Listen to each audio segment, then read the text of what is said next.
আসসালামু আলাইকুম। বর্তমান সমাজে কিছু উদ্ভট বক্তা উঠেছে, যারা সামাজিকভাবে যুবক ছেলেদেরকে এমনভাবে নষ্ট করছে, বলা বাহুল্য।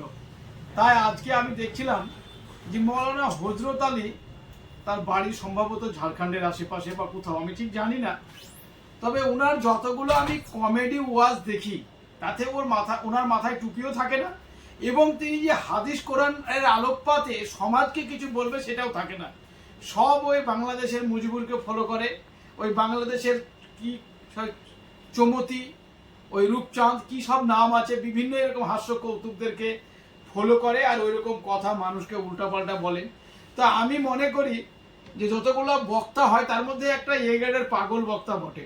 তো যারা যেখান থেকে ভিডিওটা দেখছেন বা দেখবেন, অবশ্যই এই বক্তাকে যাতে ইসলামিক কালচারের জন্য যেন না ডাকা হয়, তাকে ফেসবুক কালচারে ডাকা হোক, তাকে সাংস্কৃতিক অনুষ্ঠানে ডাকা হোক, তাকে কমেডি অনুষ্ঠানে ডাকা হোক, কিন্তু যেখানে অনলি ফর ইসলাম নিয়ে কথা বলা যাবে বা ধর্মীয় জলসা হবে এইরকম জায়গায় জানে তাকে না ডাকা হয়।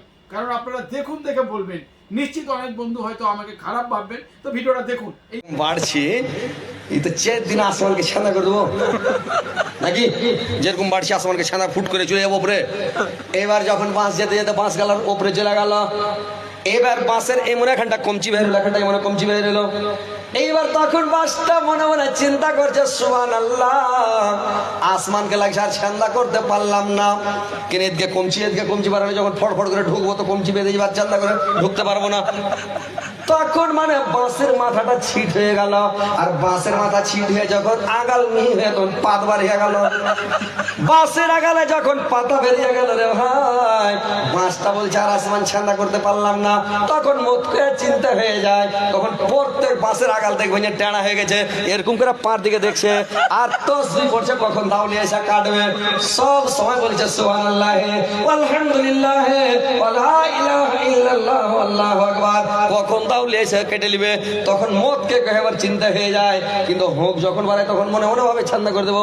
মানুষের জামানি যখন থাকে বড় বড়, আরে বাপরে, একজনা কয়েছে যে এখন জামানি চলছে, লোহা খেয়ে লোহাকে হজম করে দেবো। একজনা করেছে কি গাড়ির কিল্লি খুলে নিয়ে চলেছে খ্যাপা। একটা কথার কথা যে জামানি চলছে, যা খাবো সেই হজম হয়ে যাবে। তো এই খ্যাপা বুঝতে পারিনি, কয়েছে যে জামানি চলছে এখন লোহা খেয়ে লোহাকে হজম করে দেবো। এই পাগলা গাড়ির কিল্লি খুলে এসে কইছে খাতো হজম করবি, তো কিল্লি ফের খাইতে পারে ভাই।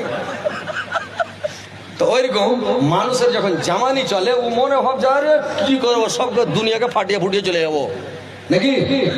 গাছের পাতগালা যখন বুড়া পাতগালাকে জমা করে কুড়িয়ে যখন পুড়ায়, খিচা পাতগালা খড়খড় করে হাসে, খালি চিগড়ি করে। বুড়া পাতগালা পুড়ে আর বলে, ভাই রে তোরা চিগড়ি করে